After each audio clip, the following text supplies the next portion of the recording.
ជំរាបសួរប្រិយមិត្តដែលនិយមតាមដានទស្សនាវីដេអូសម្រាប់រឿងរបស់មានទាំងអស់គ្នាថ្ងៃនេះជួបជាមួយ Admin Lina ម្ដងទៀតហើយណាហើយថ្ងៃនេះផងដែររឿងរបស់យើង Admin សុំដាក់ឲ្យចប់ភាគនឹងហ្មងទៅណដើម្បីកុំឲ្យយូរពេកដូច្នេះហើយកុំរងចាំយូរអីយើងចូលមកទស្សនាសាច់រឿងរបស់យើងដែលជាភាគបញ្ចប់ជាមួយ Admin ទាំងអស់គ្នាតែម្ដងទៅនៅដើមនៃភាគនេះក៏បានឃើញទស្សនភាពនៅក្នុងហាងសាឡនរបស់ម៉ាក់តួស្រី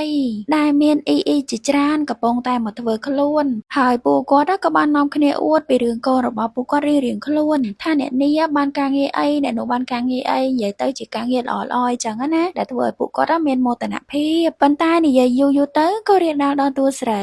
អីម្នាក់ក៏បានងាកមកសួររីអានៅក្នុងខ្លួនរបស់ម្ដាយថាតើកូនរបស់អ្នកស្រីរីអាមិនចៃឮថានាងអត់មានការងារធ្វើទេមែនទេរីអាឡើងមុខស្ងួតហើយក៏គិតក្នុងចិត្តថាបើសិនជាម៉ាក់របស់នាងនៅទីនេះតើគាត់នឹងឆ្លើយថាម៉េចទៅភ្លាមនឹងម៉ាក់របស់នាងក៏បានចូលមកដល់ល្មមហើយគាត់ក៏បានដាំមកកាន់ដៃកូនស្រីយ៉ាងជាប់និងប្រាប់ទៅកាន់អ្នកគ្រប់គ្នាថាកូនស្រីរបស់ខ្ញុំនឹងក្លាយជា YouTuber ដ៏ល្បីម្នាក់ហើយគាត់ក៏បានញញឹមឡើងស្រស់ទៅកាន់កូនស្រីរបស់ខ្លួនណាម្ដងនេះគាត់លែងចំទាស់ជាមួយនឹងកូនស្រីទៀតហើយ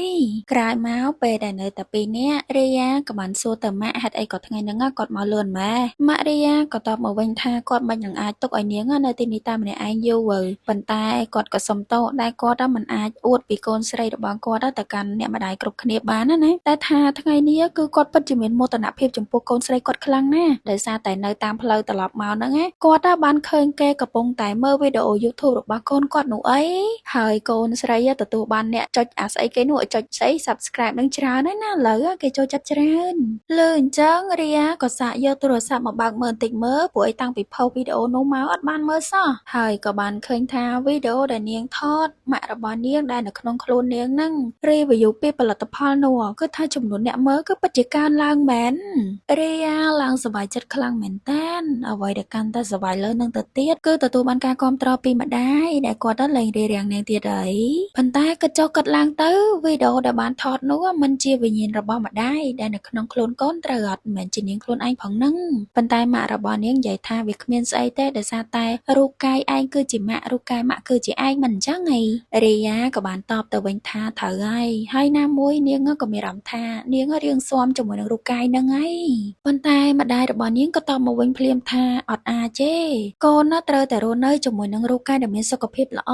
ណាមួយមិនទាន់រៀបការផងចំណែកគាត់ចាស់ហើយជំងឺក៏ច្រើនរូបកាយក៏ទ្រុឌទ្រោមទៀតហើយគាត់នឹងព្យាយាមរកវិធីសាស្ត្រដើម្បីអាចផ្លាស់ប្ដូររាងកាយគ្នាវិញបានណាខណៈពេលហ្នឹងក៏មានភ្ញៀវពីអ្នកម្ដាយកូនបានចូលមកដែលធ្វើឲ្យពួកគេត្រូវទទួលភ្ញៀវណាប៉ុន្តែយើងក៏បានឃើញថាពេលដែលកំពុងអង្គុយរងចាំហ្នឹងកូនស្រីហាក់ដូចជាមិនពេញចិត្តជាមួយនឹងហាងហ្នឹងសោះលក្ខណៈថាមើលទៅហាងតូចតាចអីចឹងណាប៉ុន្តែម៉ាក់ក៏ប្រាប់ឲ្យកូនស្ងប់ចិត្តសិនមើលរងចាំមួយផ្លែតសិនទៅប៉ុន្តែកូនស្រីហ្នឹងនិស័យអត់ល្អមែនអ្នកទាំងអស់គ្នាលក្ខណៈថាកសែភ្នែកជាមួយនឹងអត្តចរិតគឺអត់ល្អតតែសោះរិះគន់កន្លែងគេថាមិនល្អចេះមួយចុះពីរនិយាយទៅទាស់សពគ្រប់បែបយ៉ាងហ្មងណាចំណែកម៉ាក់របស់នាងគឺជាមួយប្រចាំនៅទីនេះហើយមូលហេតុដែលគាត់នាំកូនស្រីមកទីនេះក៏ដោយសារតែគាត់ចង់រកផលិតផលអីខ្លះយកទៅលាបមុខអីចឹងណានិយាយទៅឲ្យស្អាតដូចអូអាណានោះអីភ្លាមនឹងរីយ៉ាក៏បានយកកាបូបគ្រឿងផលិតផលរបស់ម៉ាក់នាងហ្នឹងយកមកឲ្យគាត់ហើយគាត់ក៏បានរីវីយ៉ូផលិតផលពីរមុខទៅកាន់ពីអ្នកម្ដាយកូនហ្នឹងមានសម្រាប់លាបយប់ហើយនឹងសេរ៉ូមអីចឹងណានិយាយទៅ style និយាយរបស់គាត់ឡើងអែមមែនតើដែលធ្វើឲ្យអ្នកល្មមអីហ្នឹងគឺថាចូលសងរបស់គាត់ផ្លុកតែម្ដងណាបន្ទាប់ពី review ហើយអតិជនគាត់ហ្នឹងក៏ចង់បានដល់តែ2ឈុតតែម្ដងប៉ុន្តែកូនស្រីគាត់បែរជាហាមឃាត់ដោយនិយាយថាម៉ែឯងចង់ទិញផលិតផលហ្នឹងមែនអាហ្នឹងផ្ទុះនៅលើអ៊ីនធឺណិតខ្លាំងណាហើយសវោណាអាផលិតផល fake អីចឹងហើយក៏ងាកមកសួរម៉ាក់រីយ៉ាថាប្រាប់មើលតើវាពិតអត់ហើយយាយប៉ែភ្ញៀវហ្នឹងក៏អញ្ចឹងទៀតស្រាប់តែស្រែកដាក់គេថាតើហ្នឹងពិតជាផលិតផលខ្លាំងៗមែនអត់មានណារីយ៉ាក៏មកស្រែកឲ្យវិញម៉ាក់របស់នាងគឺជាមនុស្សដែលមានសច្ចៈយុត្តិធម៌ស្មោះត្រង់ខ្លាំងណាស់មិនមកចោទថាគាត់លក់ផលិតផល fake អញ្ចឹងហើយបើមិនជឿទេមិនក៏មិនមើលភស្តុតាងទៅនេះមុខនៃរាងកាយរបស់ម៉ាក់គាត់ហ្នឹងអាយុ50ឆ្នាំមែនប៉ុន្តែមើលទៅឡើងក្មេងខ្ចីញញហើយរីយ៉ាក៏ស្រែកដាក់កូនស្រីម្នាក់ហ្នឹងឡើងខ្លាំងមែនតើ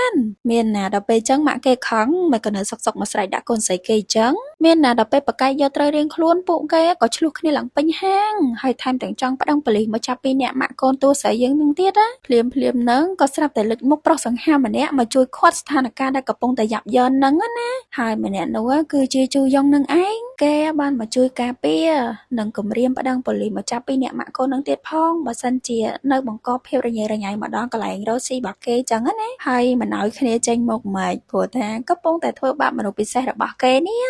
អ៊ីអាវក្រហមហ្នឹងក៏ស្លុតគេថាធម្មតាជាបុគ្គលិកតូចតាចសោះមិនក៏មកគម្រាមគាត់អញ្ចឹងអត់ដឹងថាប្តីរបស់គាត់គឺជាអ្នកគេទេជឿយើងក៏តបទៅវិញថាខ្ញុំអត់ស្គាល់ថាប្តីអ្នកស្រីជាអ្នកគេផងប៉ុន្តែគាត់ប្រហែលជាមិនចង់ឃើញវីដេអូបែបនេះនៅលើបណ្ដាញសង្គមទេមើលទៅគឺជាវីដេអូឆ្លោះប្រកែកគ្នាមុនហ្នឹងដែលគេថតបានឃើញអញ្ចឹងកូនស្រីគាត់ហ្នឹងក៏បញ្ញាប់សុំទោសយ៉ាងលឿនព្រោះតែនាងមិនចង់ឲ្យ fan IG របស់នាងបានឃើញទេមានអីដល់អញ្ចឹងសុំទោសទាំងម៉ែទាំងកូននឹងឯងរួចហើយក៏ត្រឡប់ទៅវិញពេលដែលពីរអ្នកម៉ែកូននឹងចេញទៅផតជូយ៉ុងគេឡើងភ័យបុកពោះមុនហ្នឹងគេក្លាហានមែនប៉ុន្តែក៏មានអារម្មណ៍ភ័យដែរណាចំណែកម៉ារីយ៉ាឡើងរំភើបមើលមុខគេហើយនៅញញឹមណាស់ហ្នឹងបន្ទាប់មកពួកគេក៏បានមកអង្គុយនិយាយគ្នាលេងម៉ារីយ៉ាក៏បានអរគុណទៅកាន់ជូយ៉ុងដែលមុនហ្នឹងបានចេញមកជួយការពារគាត់និយាយគ្នាចុះឡើងម៉ារីយ៉ាក៏បានសួរនាំជូយ៉ុងថាម៉េចក៏គេនៅទីនេះចឹងអត់ធ្វើការទេជូយ៉ុងគេក៏ប្រាប់ទៅថាគេអាចផ្ដោតលើការងារគេបានទេទៅគេសុំចេញមកកណាត់ថ្ងៃហ្មងទៅហើយហេតុផលក៏ដោយសារតែអ្នកស្រីរីហ្នឹងឯងដែលនៅក្នុងរាងកាយរបស់រីអាដោយសារតែគាត់អត់បានផ្ញើសារទៅគេទេអញ្ចឹងហើយគេនឹកគេចង់មកមើលបន្តិចណាសំខាន់ដោយសារតែគេមិនធ្លាប់បានណាត់គាត់ទៅញ៉ាំមីទៅចែកជាមួយគ្នាមែនអត់ប៉ុន្តែអត់ទាន់បានទៅអញ្ចឹងហើយទៅគេមករំលឹកណាសំខាន់ហ្នឹងគេមានគូប៉ុងឡើងមកកាភ្លុះយកមកឲ្យគាត់ទៀតផងដោយបញ្ជាក់ប្រាប់ថាពេលដែលទៅញ៉ាំគឺគេមាននំប៉ាវហ្វ្រីទៀតណារីយ៉ាគ្រាន់តែលើអញ្ចឹងអាឡើងអស់សំណើចបានបកគលគូប៉ុងឲ្យគាត់អញ្ចឹងហើយគេក៏ប្រាប់ថាគេរងចាំចម្លើយពីគាត់ហើយគេក៏រត់ចេញទៅវិញប្រាច់រកតែម៉ាក់រីយ៉ាហ្នឹងឆ្លើយតបអីមិនទាន់រត់លឿនហើយលឿនពេលហ្នឹងគាត់និយាយពីថាអៀនចំណែកកូនស្រីឃើញម៉ាក់អញ្ចឹងក៏តែไปឈរសើចចូលមកដល់ភាគបន្ទាប់ទៀតក៏បានឃើញថាអ្នកស្រីរីថ្ងៃនេះគាត់បានតែងខ្លួនយ៉ាងស្អាតក្នុងរូបកាយរបស់កូនណាហើយក៏បានមកហាងមួយកន្លែងពេលហ្នឹងគាត់ក៏បាននិយាយទូរស័ព្ទជាមួយនឹងរីយ៉ាដែលកំពុងតែដេកនៅផ្ទះផងដែរដោយសារតែគាត់ត្រូវមកដេតញ៉ាំមីត្រជាក់ជាមួយនឹងបុរសម្នាក់ដែលមានឈ្មោះថាជូយ៉ុងនោះអីតើគាត់ត្រូវធ្វើមិនខ្លះហើយចាំជួយប្រាប់គាត់ផងស្រាប់តែពេលងាកមកស្ដាំមកគាត់ក៏បានជួបជាមួយនឹងជូយ៉ុងគេមកដល់កន្លែងនេះហើយគាត់ឡើងភ័យមែនតើអត់ដឹងថាត្រូវធ្វើអីបន្តទៀតទេប៉ុន្តែរីយ៉ាក៏បានប្រាប់ថារឿងរបស់ម៉ាក់ដោះស្រាយខ្លួនឯងទៅហើយនាងក៏បានលាស់ទៅជាទម្លាក់ទូរស័ព្ទចោលបានបន្តមកទៀតពេលដែលបានមកអង្គុយទល់មុខគ្នាអញ្ចឹងម៉ារីយ៉ាគឺថាឡើងភ័យបុកពោះអស់ហើយដោយសារតែគាត់អត់ខានមកញ៉ាំអីជាមួយមនុស្សប្រុសតែពីរនាក់អញ្ចឹងយូរហើយណាពេលហ្នឹងឡើងល្អសោយខាងស្រីហ្នឹងក៏អៀនចំណែកខាងប្រុសក៏រត់តែអៀនទៀតពេលហ្នឹងខាងប្រុសគេឡើងសុភាពបុរសគេជួយសវិសឲ្យគ្រប់យ៉ាងតាំងពីចានស្លាបព្រាតាំងពីចាក់ទឹកឲ្យអីចឹងណាសំខាន់ពេលដែលគេយកមីមកដល់ជូយ៉ុងអត់ឲ្យអ្នកស្រីរីហ្នឹងធ្វើអីមីហ្នឹងទេទុកឲ្យគេដែលជាអ្នកមានបទពិសោធន៍ខាងញ៉ាំមីត្រជាក់នឹងរាប់សិបឆ្នាំមកហើយទុកឲ្យគេជាអ្នកចាត់ចែងលាយគ្រឿងឲ្យចុះគេក៏កាត់ផងថែមគ្រឿងនេះនោះផងតាមដែលអ្វីដែលគេធ្លាប់ញ៉ាំឲ្យមានរសជាតិឆ្ងាញ់ណាហើយគ្រាន់តែអ្នកស្រីរីបានដាក់ចូលទៅក្នុងមាត់មួយម៉ាត់ក៏លាន់មាត់ថាវាគឺពិតជាឆ្ងាញ់ខ្លាំងណាពេលហ្នឹងអ្នកស្រីរីក៏ទប់អារម្មណ៍ខ្លួនឯងអត់ជាប់ទេគាត់ញ៉ាំផងតសើផងដោយសារតែគាត់នឹករសជាតិនឹងខ្លាំងណាស់ខានញ៉ាំឡើងជាង10ឆ្នាំទៅហើយបន្ទាប់ពីបានញ៉ាំមីហើយពួកគេទាំងពីរនាក់ក៏បានចេញមកក្រៅដើម្បីដើរលេងជាមួយគ្នាណាហើយក៏បាននាំគ្នាមកថតរូបលេងដោយជូយ៉ុងហ្នឹងគេបកកែថតរូបមែនតើនិយាយពីថា style អីហ្នឹងក៏គេចេញដែរចំណែកកលេសមកមើលអ្នកស្រីរីចាស់មែនប៉ុន្តែអា style ថតរូបអីហ្នឹងមិនណយមិនចាញ់ក្មេងប្រហែលនេះណាពេលហ្នឹងគាត់ក៏មានអារម្មណ៍ថារំភើបខ្លួនឯងដូចជាបានត្រឡប់មកកាន់យុវវ័យម្ដងទៀតអញ្ចឹងត្រូវហើយរាងកាយយុវវ័យការរស់នៅក៏ត្រូវតែដូចយុវវ័យនឹងឯងហើយពួកគេទាំងពីរនាក់ហ្នឹងក៏នៅដើរលេងជាមួយគ្នារហូតតតែយប់ទៅត្រឡប់មកវិញនៅតាមផ្លូវជូយ៉ុងក៏បានសួរទៅកាន់អ្នកស្រីរីថាតើគាត់មានបំណងប្រាថ្នាចង់ខ្លាចជាអីអត់អ្នកស្រីរីក៏ឆ្លើយតបមកវិញថាគាត់លែងមានអីដោយសារតែគាត់រវល់ខ្លាំងពេកជាមួយនឹងការចិញ្ចឹមកូនផងរលុយផងណាលើដល់ពាក្យហ្នឹងជូយ៉ុងគេក៏អស់សំណើចគាត់ថាគាត់ក៏ប្លែងពេកហើយចិញ្ចឹមកូនយ៉ាងម៉េចបើគាត់គឺជាមនុស្សស្រីដែលមានវ័យក្ ក្មេងសឹងអីហ្នឹងនៅមានអនាគតវែងឆ្ងាយទៀតណាអ្នកស្រីរីក៏ទៅតែនឹកឃើញថាត្រូវហើយដោយសារតែរាងកាយនេះគឺជារបស់កូនស្រីគាត់ទេតាអ្នកស្រីរីក៏បានសួរទៅកាន់ជូយ៉ុងវិញហើយចុះបំណងប្រាថ្នារបស់គេកាលពីក្មេងហ្នឹងគេចង់ធ្វើជាអីហើយជូយ៉ុងក៏ប្រាប់ទៅថាគេចង់ធ្វើជាអ្នករាំរបាំបាលេប៉ុន្តែគួរឲ្យសោកស្ដាយដោយសារតែគេត្រូវបានបោះបង់វាចោលហើយព្រោះតែគេគិតថាវាតានតឹងខ្លាំងពេកណាតែគេរត់តែសោកស្ដាយគឺសោកស្ដាយដែលបងវាចោលទាំងដែលវាគឺជាចំណូលចិត្តរបស់គេណាអ្នកស្រីរីក៏បានជួយនិយាយលើកទឹកចិត្តគេវិញគេនៅក្មេងសឹងអីហ្នឹងចឹងហើយបន្តបំណងប្រាថ្នាមួយនេះក៏មិនទាន់យឺតពេលដែរតើជូយ៉ុងគេក៏សប្បាយចិត្តហើយគេក៏ចង់បង្ហាញពីរបាំបាលេនេះទៅកាន់អ្នកស្រីរីឲ្យបានឃើញណាប៉ុន្តែគេមិនមែនរាំតែឯងទេគឺគេបបួលអ្នកស្រីរីរាំជាមួយគ្នានឹងឯងមានណាដល់ពេលរាំទាញដៃចុះទាញដៃឡើងពួកគេទាំងពីរនាក់ហ្នឹងក៏បាននឹកគៀកគ្នាខ្លាំងមែនតើប៉ុន្តែភ្លាមហ្នឹងស្រាប់តែលេចវត្តមានអិចរបស់រីយ៉ាមកពីណាមិនដឹងទេគេក៏បានថាឲ្យរីយ៉ាតើនាងធ្វើបែបហ្នឹងដាក់គេយ៉ាងម៉េចទៅកើតជូយ៉ុងក៏បានសួរដែរថាបរិមម្នាក់ហ្នឹងគឺជាណាគេអ្នកស្រីរីយ៉ាក៏តបទៅវិញថាកុំប្រកាន់គេអីគេមិនដឹងមកពីណាពីណីផងហ្នឹងប៉ុន្តែអាប៉ែអិចហ្នឹងក៏តបមកវិញថាអត់មែនជាអីយ៉ាងម៉េច1413ថ្ងៃ16ម៉ោង52វិនាទីតើនាងភ្លេចការស្រឡាញ់របស់គេបានយ៉ាងម៉េចអ្នកស្រីរីក៏តបទៅវិញថាហើយចុះក្រែងលោកឯងហ្នឹងគឺជាអ្នកសំបែកមុនតើអាប៉ែហ្នឹងបែរជានិយាយថាតើនាងណាត់ជួបជាមួយអ្នកផ្សេងដោយរបៀបណាគ្រាន់តែបែកជាមួយគេមិនដល់មួយអាទិត្យផងហ្នឹងស្របពេលហ្នឹងតួរីអារូបរាងជាម្ដាយក៏បានរត់មកស្ដីឲ្យអិចរបស់នាងថាគាត់បានប្រាប់ឲ្យថាកុំឲ្យមកមិនគិតតែមកទៀតអាប៉ែអិចហ្នឹងឡើងឆ្ងល់ថាគាត់ជាណាគេទើបរីយ៉ាក៏បានប្រាប់ថាគាត់គឺជាម៉ាក់របស់រីយ៉ាហ្នឹងហើយគាត់បានស្ដីឲ្យថៃបានគេមកធ្វើទង្វើបែបហ្នឹងចំពោះមុខកូនស្រីគាត់ជាមួយនឹងសង្សារកូនអញ្ចឹងអាប៉ែអិចហ្នឹងពេលដែលនៅចំពោះមុខម៉ាក់គេអញ្ចឹងធ្វើនិយាយឡើងស្លូតគេថាគេនឹងកូនស្រីគាត់ហ្នឹងមានរឿងយល់ច្រឡំតែបន្តិចទេប៉ុន្តែកូនស្រីគាត់បែរជាទៅមានអ្នកថ្មីពេលហ្នឹងរីយ៉ាតួម្ដាយហ្នឹងក៏ច្រឡំហៅគេអូប៉ាមួយម៉ាត់បាត់ព្រោះតែទ្រលាប់មាត់តែនាងក៏បានរ៉េបឲ្យអាប៉ែហ្នឹងឡើងមកឌីធំតែម្ដងណាដោយសារតែគេគឺជាអ្នកសំបែកនាងមុនគេបានមើលងាយនាងជាច្រើនដងជាមួយនឹងការងាររបស់នាងដល់ពេលរីយ៉ានិយាយទៅត្រូវរឿងចំពេកអញ្ចឹងគេក៏បានរករឿងរូបកាយរីយ៉ាដែលជាវិញ្ញាណរបស់ម្ដាយនោះថានាងបាននិយាយរឿងនឹងប្រាប់ម៉ាក់របស់នាងគ្រប់យ៉ាងអញ្ចឹងមែនក្រែងនាងជាអ្នកល្អូខ្លួនឯងតែថាខ្មាស់ជាមួយនឹងមុខរបរលក់ដូររបស់ម្ដាយនាងរាល់ថ្ងៃហ្នឹងពេលហ្នឹងជូយ៉ុងក៏ចូលមុខមកជួយខាំងអត់ឲ្យគេចូលចិត្តឡើយប៉ុន្តែមានណាត្រូវគេច្រើនចេញឡើងប៉ាំងស្រាប់តែអាប៉ែអិចហ្នឹងក៏បានស៊ីមកកាភ្លៀងរបស់រីយ៉ាបដោយនាងក៏បានជួយនិយាយកាន់ជើងម៉ាក់នាងមិនក៏ថានាងស្អប់ម៉ាក់របស់នាងអញ្ចឹងដោយសារតែនាងបានយល់ពីម៉ាក់របស់នាងច្រើនហើយអញ្ចឹងនាងមិននឹងអាចស្អប់ម៉ាក់នាងបានទៀតទៅមានណាកំពុងតែប្រកែកគ្នាចុះឡើងហ្នឹងស្រាប់តែអ្នកស្រីរីហ្នឹងបានម៉ូទ័រឈូសសក់មកពីណាទេគាត់ក៏បានយកមកគម្រាមអាប៉ែអិចហ្នឹងឲ្យរត់បាច់ជើងសព្រាតបើថាមិនទៅទេក៏ចាប់កោសក់នៅកន្លែងហ្នឹងហ្មងបន្តមកទៀតរីយ៉ាក៏មកអង្គុយមើលប្រដាប់ឈូសសក់នឹងបដាអស់សំណើជាមួយម៉ាក់នាងបដាគាត់ចេះរនឹកទំនប់យកមកគម្រាមអាប៉ែហ្នឹងឃើញបែបគេខ្លាចអស់សក់ខ្លាំងហើយមើលទៅបានគេរត់លឿនយ៉ាងហ្នឹងបន្តមករីយ៉ាក៏សុំសួរម្ដាយបន្តិចមើលទៅដេតជាមួយនឹងជូយ៉ុងថ្ងៃហ្នឹងយ៉ាងម៉េចដែរតើម៉ាក់មានបានប្រើរូបកាយរបស់ខ្ញុំទៅថើបគ្នាជាមួយគេអត់ហ្នឹងជីកូននេះគាត់អៀនចង់ងាប់ឲ្យទៅថើបគ្នាជាមួយគេមិនរីយ៉ាក៏ចេះតែចម្រិតសួរម៉ាក់ឲ្យរៀបរាប់ប្រាប់នាងឲ្យអស់សេចក្ដីមើលព្រោះតែនាងពិតជាចង់ដឹងខ្លាំងណាតែម៉ាក់អៀនខ្លាំងពេកណាហ៊ាននិយាយចេញទេវ៉ៃតែឃើញអៀនតែអញ្ចឹងណាពេលរត់ចូលមកដល់បន្ទប់ទឹកហ្នឹងក៏បានបើកសាររបស់ជូយ៉ុងមើលបើកមើលបដាអានបដាក៏ញឹមបដាហើយក៏នឹកឃើញទៅដល់សកម្មភាពដែលពួកគេហ្នឹងបានរួមជាមួយគ្នានោះនឹកឃើញហើយហ្នឹងក៏កាន់តែរំភើបចិត្តលើដើមប៉ុន្តែភ្លាមហ្នឹងអ្នកស្រីរីគាត់ក៏បានក្លែងមកឃើញគ្រីមលាបមុខដែលនៅក្នុងបន្ទប់ទឹកហ្នឹងគឺជាគ្រីមដែលនារីអាចកំបាំងពាក់មុខខ្មៅហ្នឹងបានឲ្យមកកាន់គាត់ដោយប្រាប់ថាគាត់អាចត្រឡប់ទៅពេលវេលាដែលគាត់នៅក្មេងបាននោះគាត់ក៏ឆ្ងល់ថាតិចដោយសារតែគ្រីមមួយហ្នឹង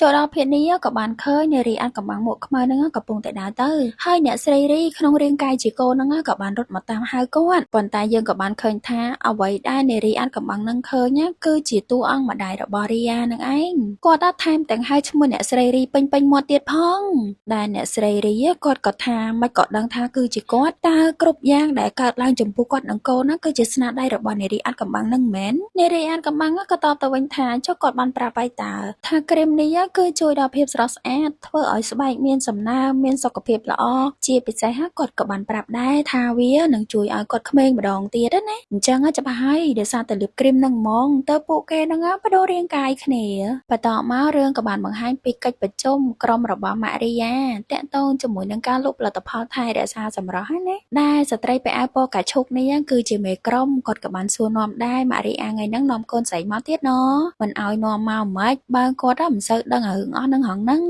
ងហើយពេលហ្នឹងគេក៏បានបង្ហាញពីរូបផលិតផលមួយនៅក្នុង slide របស់គេគ្រាន់តែឃើញភ្លាមរីយ៉ាក៏ខ្សឹបប្រាប់ម៉ាក់ថាអូម៉ាក់អាហ្នឹងយើងមានមួយតានៅក្នុងបន្ទប់ទឹកផ្ទះរបស់យើងរីយ៉ាក៏បានសម័យទៅដល់នារីអាត់កំបាំងវិញពេលដែលនាងបានសួរគេថាតើធ្វើយ៉ាងណាអាចកែប្រែរឿងហ្នឹងឲ្យត្រឡប់មកដូចដើមវិញនារីអាត់កំបាំងក៏និយាយថាតើវាមិនល្អទេដែលនាងរស់នៅក្នុងរាងកាយមនុស្សដែលមានវ័យក្មេងភ្លាមហ្នឹងស្រាប់តែជូយ៉ុងក៏បានខលមកនារីអាត់កំបាំងឃើញអញ្ចឹងក៏បាននិយាយថាឃើញឯនាងក៏អាចណាត់ជួបជាមួយនឹងបុរសក្មេងបានទៀតណត្រឡប់មកដល់កិច្ចប្រជុំវិញពេលដែលឃើញតួអង្គកូនអ្នកស្រីរីហាក់ដូចជាភ្លេចភ្លាំងក្នុងខ្លួនអញ្ចឹងប្រធានក្រុមហ្នឹងក៏បានសួរនាំទៅរីយ៉ាដែលជាតួអង្គម្ដាយហ្នឹងក៏បានប្រាប់ទៅថាកុំបារម្ភពីកូនស្រីគាត់អីហើយនាងក៏ជាមនុស្សដែលពូកែនិយាយអង់គ្លេសដែរណាសំខាន់ណានាងគឺជា YouTuber ម្នាក់ទៀតផងក្រោយពីចេញពីការប្រជុំត្រឡប់មកផ្ទះវិញអ្នកស្រីរីហ្នឹងក៏បានដើរចោលរីយ៉ាតែម្ដង